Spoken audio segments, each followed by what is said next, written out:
Startup start చేయడం easy, కానీ tax mistakes వల్ల లాక్స్ ఆఫ్ రూపీస్ లో పెనాల్టీ కట్టాలంటే కష్టం. As a CA startup founders చేసే కామన్ ట్యాక్స్ మిస్టేక్స్ ఏంటో చూద్దాం. హలో ఆల్, ఐఎమ్ సిఏ పులి Ganesh from Hyderabad. Mistake number 1, personal bank account లో బిజినెస్ ట్రాన్సాక్షన్స్ చేయడం.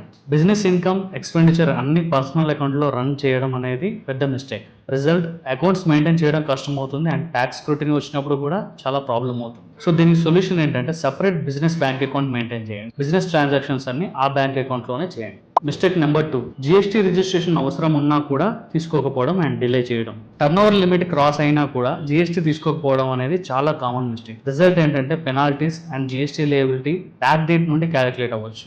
Next mistake number 3, every expenditure ని బిజినెస్ ఎక్స్పెండిచర్ గా ట్రీట్ చేయడం.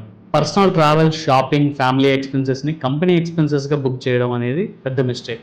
మనకు తెలుస్తుంది అండ్ ఇన్కమ్ ట్యాక్స్ డిపార్ట్మెంట్ కూడా తెలుస్తుంది. నెంబర్ 4, టీడీఎస్ కంప్లైన్సెస్ ని ఇగ్నోర్ చేయడం. ఫ్రీలాన్సర్స్, కన్సల్టెంట్స్, కాంట్రాక్టర్స్ కి పేమెంట్ చేస్తారు, కానీ టీడీఎస్ డిడక్ట్ చేయడం అనేది మర్చిపోతారు. రిజల్ట్ ఏంటి, ఎక్స్పెన్స్ అనేది డిజల్వ్ అవుతుంది, ఇన్కమ్ ట్యాక్స్ కట్టాల్సి వస్తుంది అండ్ పెనాల్టీస్ కూడా పడవచ్చు. మిస్టేక్ నెంబర్ 5, ఇయర్ ఎండ్ వరకు బుక్స్ ఆఫ్ అకౌంట్స్ ని అప్డేట్ చేయకపోవడం. ఫౌండర్ బిజినెస్ మీద ఫోకస్ చేస్తాడు, అకౌంట్స్ మాత్రం మార్చ్ లో గుర్తొస్తాయి, అప్పటికే ట్యాక్స్ ప్లానింగ్ లేట్ అవుతుంది. మీరు ట్యాక్స్ ప్లానింగ్ చేయాలంటే ఖచ్చితంగా బుక్స్ ఆఫ్ అకౌంట్స్ ఖచ్చితంగా మెయింటైన్ చేయాలి అండ్ మంత్లీ రివ్యూ కూడా చేసుకుంటే better. So most startup founders ఈ ట్యాక్స్ మిస్టేక్స్ వల్ల చాలా మనీ లాస్ అవుతారు. ఈ మనీ లూజ్ అవ్వకుండా ఉండాలంటే ట్యాక్స్ మిస్టేక్స్ ని అవాయిడ్ చేయండి అండ్ మంత్లీ కంప్లైన్సెస్ ని క్లియర్ గా అబ్జర్వ్ చేయండి. మీ స్టార్ట్అప్ ని కంప్లైంట్స్ ఫ్రీగా రన్ చేయాలనుకుంటే స్టార్ట్అప్ అని కామెంట్ చేయండి, నేనే డైరెక్ట్ గా క్లియర్ గా ఎక్స్ప్లెయిన్ చేస్తాను. And for more tax awareness tips like this, please follow this page.